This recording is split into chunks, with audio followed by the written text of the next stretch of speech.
Шәхесләр сәхифәсендә Татарстанның халык, Россиянең ат казанган артисты Нуриәхмәт Сафин. Мин поэзияда укырга яратам, шигырьләр. Менә шушында кайбер юллар, әйбер җөмләләр минем күңелемә якын була. Нуриәхмәт Сафинның театр бүлмәсендәге дивары аерым игътибарга лаек. Биредә аның төрле еллардагы юбилей афишалары, шулай кызыклы сүзләр күрергә мөмкин. Кайсы шигъри юллар сайлавына карап, Нуриәхмәт Сафинның нинди әхлаклы, эчкерсез кеше булуын аңларга була. Аның кебек артистлар турында ул рольләрендә яши диләр. Образны һәр күзәнәге белән туеп җанландыра ул. Намус хөкемендә Арсланов, Башмагымда Кәримбай, Суперкияүдә Рәхмәтулла, Король Лирда төп роль. 100дән артык спектакльдә, кинофильмнарда катнашкан. Образны тамашачыга тәкъдим иткәнче, ул аның турында тәүлегенә 24 сәгать уйлый.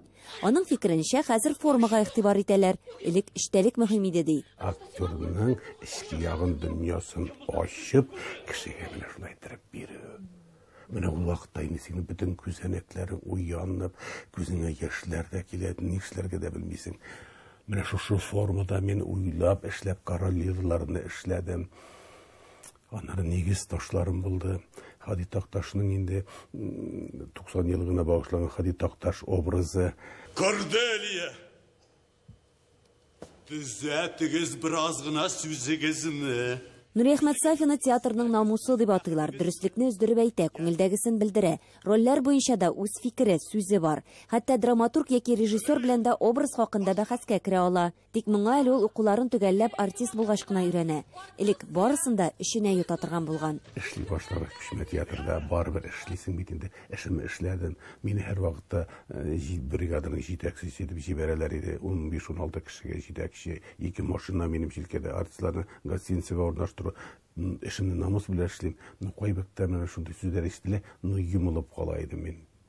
Каршы әйтмидем. Үземнең хаклы икәнемне әйтеп, сүз кузгатмыйдым. Менә ул вакыт 50дән соң ничектер уяндым ахырысы мин. Тынаклыгы, кыюсызлыгы тормышында гел авырлык тудырган. Булар барысы да бала чактан килгәндер мөгаен. Алексеевский районы Кыршын-Талас авылында туа. Әнисенең ире сугышта үлеп калган. Әтисе авыл совет рәисе, тик ул аның белән бер кәлимә сүз алышмаган. Ул ничектер менә шушы сугыш вакытындагы ирләрнең авылда калып, үзләренең көчләрен күрсәтеп, шушы ялгыз калган солдаткаларны ничектер үзләренә мәҗбүр итеп, көчләп дип әйтерлек, беләсезме? Мин инде шул җиллән туган булып, әтисез булып үстем, 50 яшемә кадәр минем отчысымда юк әтиемнең исеме. Басылып, кимсетелеп әзрәк, балашкаларга караганда сүз әйтергә куркып, читтән генә күзәтеп яшәгәнмендер дип уйлыйм. Нуриәхмәт Сафин 7нче сыйныфлардан төрле түгәрәкләргә йөри башлый. Җыр, бию, спектакльләр кую, шигырьләр сөйләү, сценарийлар язу барысында катнаша. Авылга килгән театрларны карарга ярата. Сәнгатькә мәхәббәт чаткысы шул вакытта туганда. Безнең мәктәптә Казаннан килгән яшь укытучы практикантка, математика Гөлара Пайда Әхмәдҗанова. Менә аңа ачылдым мин нишләптер, үзе безнең укытучыларга да түгел. Ул Казанга кайткач белеп килде, шушы елны училищега кабул ителү була. Мин 62нче елны 8-не бетердем дә, һәм шушы укытучының киңәше белән шунда киттем. Ул елны инде бер урынга 50-60лап дип әйттеләр. Эш турны узып, авылга шатланып кайта. Курста ул иң яше була. Мин мишәр малае буларак, минем телем начар иде. Кадакны барасың, куя барасың, барасың дип Асия Хайруллина безнең сәхнә теле укытучысы булды. Менә аннан да гүзәл, аннан да акыллы, аннан да талантлы сәхнә теле укытучысы белмим мин. Миңа гел бишле куйды.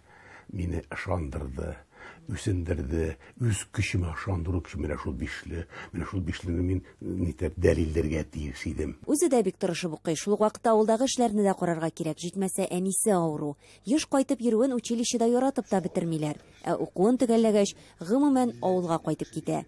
1 ел узгач, гастрольгә килгән күчмә театр аны үзе белән дәшә. Соңрак Нуриәхмәт Сафин Казанга әнисен дә китерә. Ул заманда барбер нәрсәдер шәһәрчә, ашыйсың кисә җимеш, апельсин, мандарин тегесе, монысы тәмләбирләр бар бит инде. Алган сайын әйтә минем әйтәм моны бит. Әнием ашый алмый бит инде. Әнием ашый алмый бит инде, әйтәм бу авылда. Шуннан соң алып килдем. Җимеше нинди генә кирәк, нинди төрлесе бар җимешнең, ап кайтып, дитеп янына куя идем мин аны. Кореев театрына нигез салучыларның берсе дә әле ул. Биреге аны беренче директор Фәрит Хәбибуллин чакырып ала. Театр студия ачканда ярдәм сорый. Шул вакыттан бирле Нуриәхмәт Сафин Кореев театрында хезмәт куя.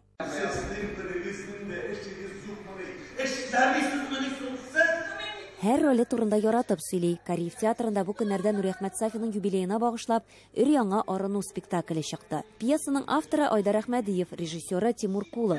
Әлеге спектакльдә Нуриәхмәт Сафин төрле образларга керә. Тормышта да шулай ул. Яхшылыкка балаларча шатлана, яшьләрнең сәләтен, булдыруын күреп, әтиләрчә сөенә. Әлбәттә инде ул безнең остазыбыз, менә без аны карап торабыз, сәхнәдән артыннан уйнаганны да, уйнаганын да аның үзе бездә бергә уйный ул бит инде. Аның уйнавы менә безгә дәрес, сабак, мастер-класс ветергә ала бит хәзерге заманда сүзләр шулай бит. Нурия абый ул безнең театрның легендасы, ул безнең нигез ташы. Менә ул иртә килә, ул безне дә шулай өйрәтте. Иртә килеп, сәхнәдә уже мин Нурия абый сәхнәдә икән, уже мин соңга калган булып чыгам бит инде. Әллә ничек уңайсыз буладыр я. Менә шундый ул безне ничектер төгәллеккә өйрәтте. Ул хәзерләнгән вакытта мин борчымаска тырышам аны. Дәшмәскә тырышам, чөнки ул может кычкырып та куярга. Мин гомачаласам. Идә чагында ул миңа тырыша булышырга. Иртә белән менә мин әле юклыйм, ул торып уже чәен куйган, заварить иткән, ботканы пешереп куйган. Без иртә белән ботка ашыйбыз. Ботканы пешереп куя, аннан соң мин торып чыгам. Рәмзия ханым гомере буе фармацевт булып эшләгән. Нуриәхмәт Сафин белән алар Опаста гастрольдә булганда даруханәдә танышалар. Аннан кабат вакыт үткәч кенә Казанда театрда очрашканнар. Тиздән өйләнүчләренә 50 ел була. Бер ул, бер кыз тәрбияләп үстергәннәр. Каягына барса да балаларыма тәмле ризыклар, киемнәр ташый идем ди Нуриәхмәт абый.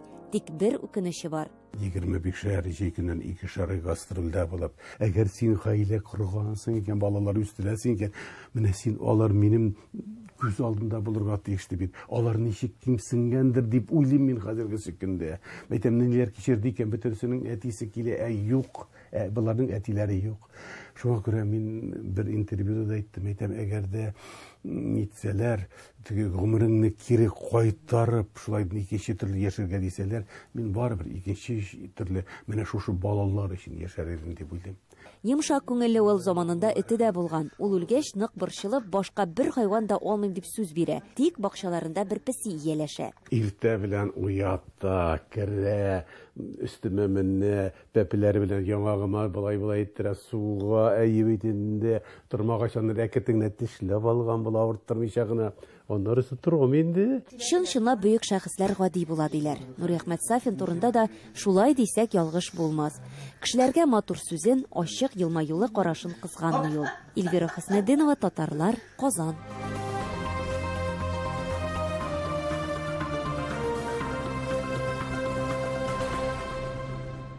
Төмән һәм Тубылдагы татар мәдәни үзәкләре бүген